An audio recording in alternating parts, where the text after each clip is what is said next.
E aí galera, beleza? Quem fala com vocês é Guto Thomas, trazendo mais um vídeo de Unity 3D. Bom, continuando a nossa série de Candy Crush, nosso sexto vídeo.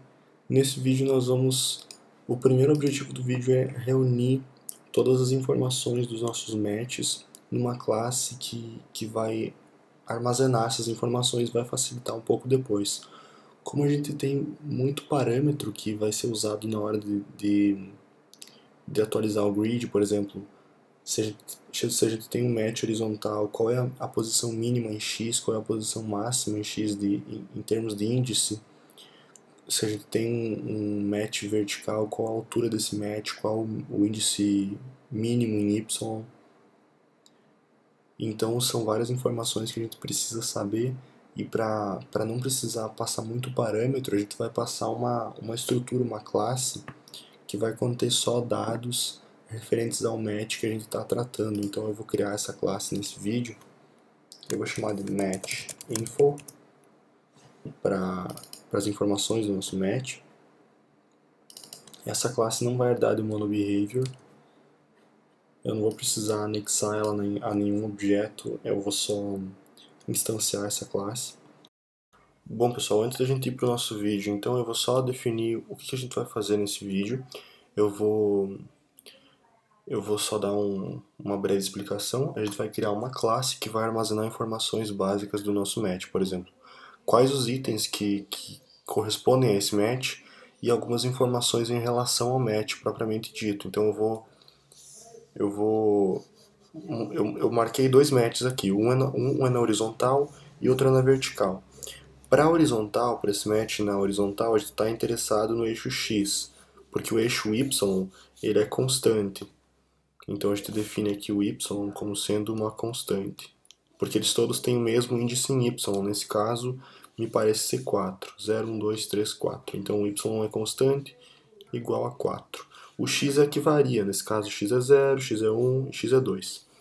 E para esse meu match na vertical, vou só mudar a cor aqui, a gente pode perceber que nesse caso o x é uma constante,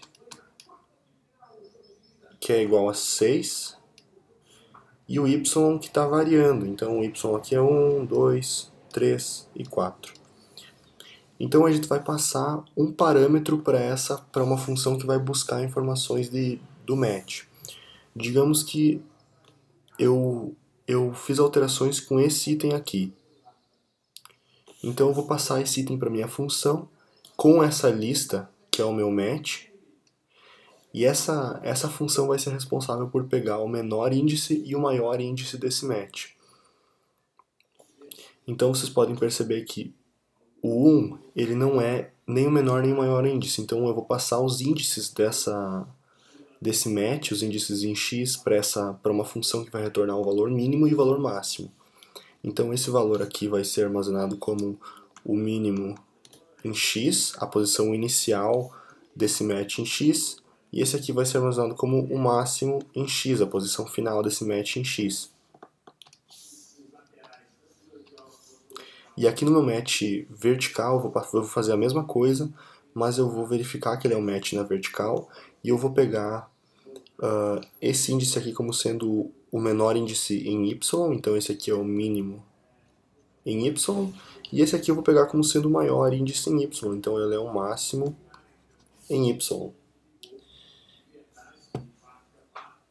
Não importa qual item eu estou passando como parâmetro para a função, se é esse aqui, se é esse aqui, esse aqui ou esse aqui, eu vou sempre conseguir o máximo e o mínimo em y, porque eu preciso desses valores para fazer os meus loops depois para ajustar o grid.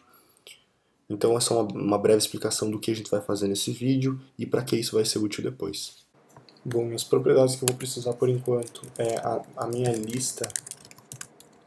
Eu preciso incluir o namespace system.collections.generic para usar listas, mas aqui vai ser a minha lista de grid items, que é o meu match propriamente dito. Eu vou ter um inteiro que é o match starting x, um inteiro que é o meu match ending x, um inteiro que é o match starting y e um match que é e um inteiro que é um match ending y. Então esses valores vão me auxiliar na hora de eu atualizar o meu grid posteriormente. A gente pode criar até algumas propriedades, como por exemplo uma bool que vai dizer se o meu match é válido, então valid match, e o meu match vai ser válido quando essa lista match for diferente de nulo. Então eu vou retornar match diferente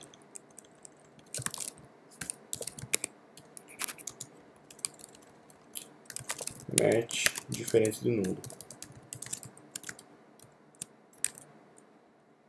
Então acompanhe comigo o raciocínio.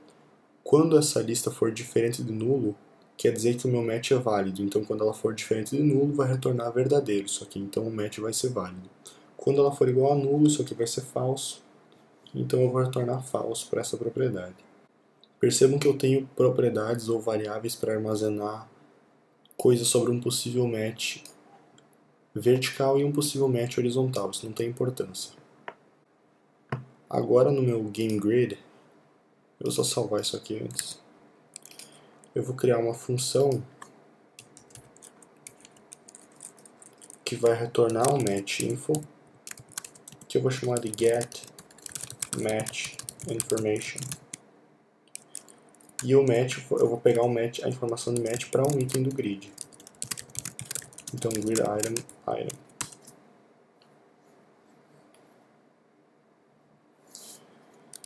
Então o que vai acontecer aqui dentro é, eu vou ter uma instância dessa classe matchInfo, vou chamar de match, ou m, new matchInfo, eu já instanciei ela, quer dizer que eu posso acessar os campos dela, ela tem um espaço alocado na memória para armazenar esses campos. E eu vou começar setando o match para nulo, quer dizer, eu não tenho um match válido até esse ponto. Agora o que eu vou fazer é criar listas para os meus possíveis matches na horizontal e na vertical, usando aquelas funções que a gente criou antes. Então eu vou começar na horizontal, hMatch vai ser igual a search horizontally, que eu estou procurando na horizontal. Eu passo meu item de parâmetro aqui, que é o mesmo parâmetro para essa função, eu estou procurando um match para horizontal para esse item. E eu faço o mesmo com o meu vMatch. Só procuro na vertical matches para esse possível item. Bom, eu só vou definir uma coisa aqui. Eu vou primeiro verificar se existe um match na horizontal. Então a preferência vai ser sempre da horizontal. Se tiver um match na vertical, esse match na vertical ele vai ser desconsiderado, só se continuar existindo, aí sim ele vai ser tratado, mas a preferência é sempre na horizontal, porque o meu primeiro if vai ser verificando se tem um match na horizontal. Então, if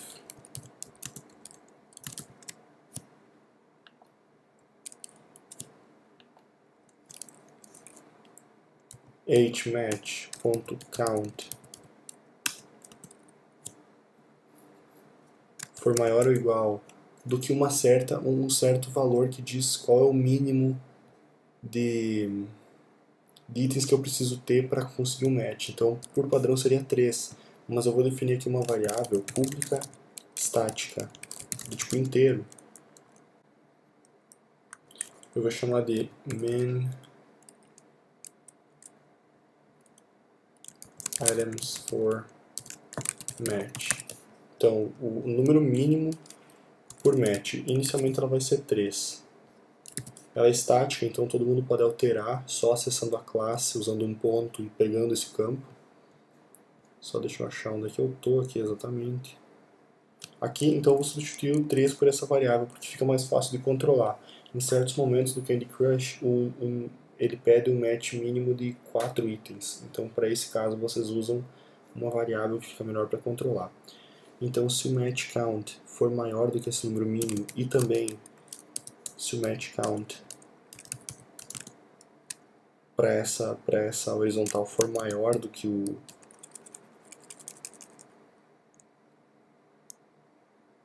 para vertical,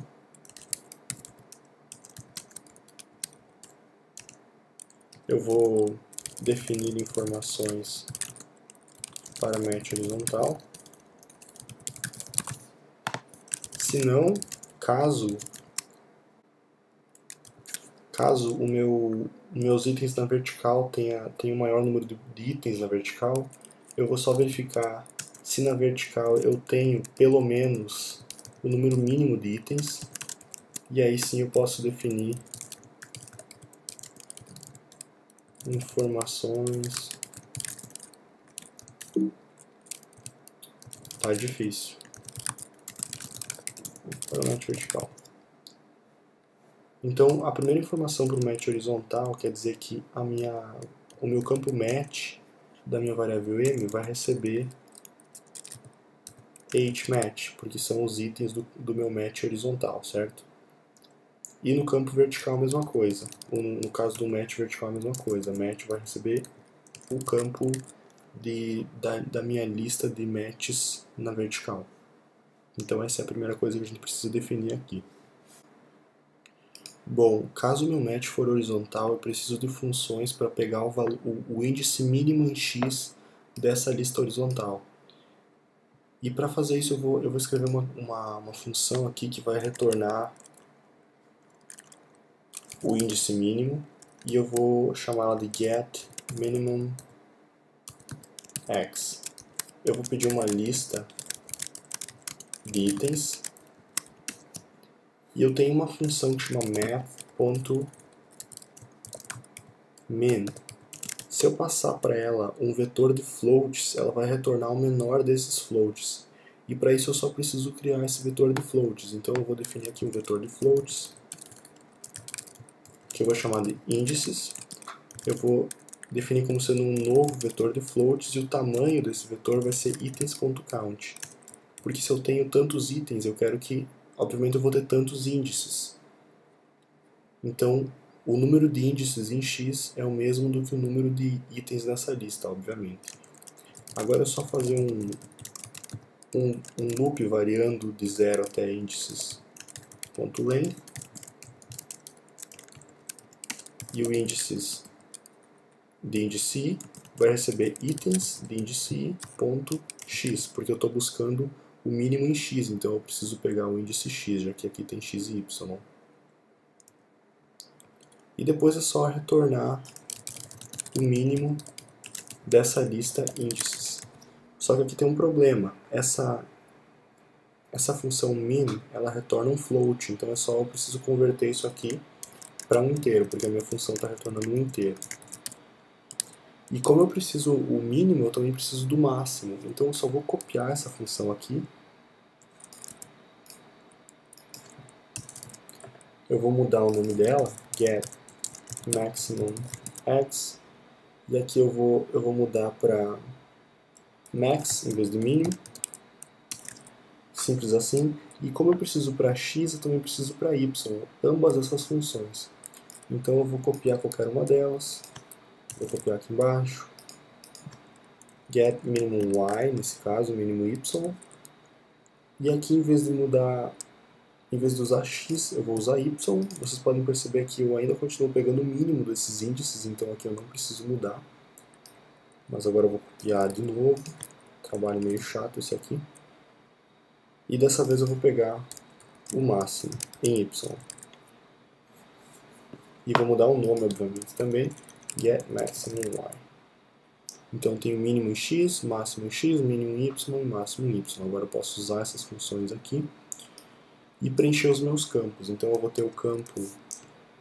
Como eu estou tratando do match horizontal, eu vou precisar preencher os campos startingX e endingX. Então o startingX é getMinimumX.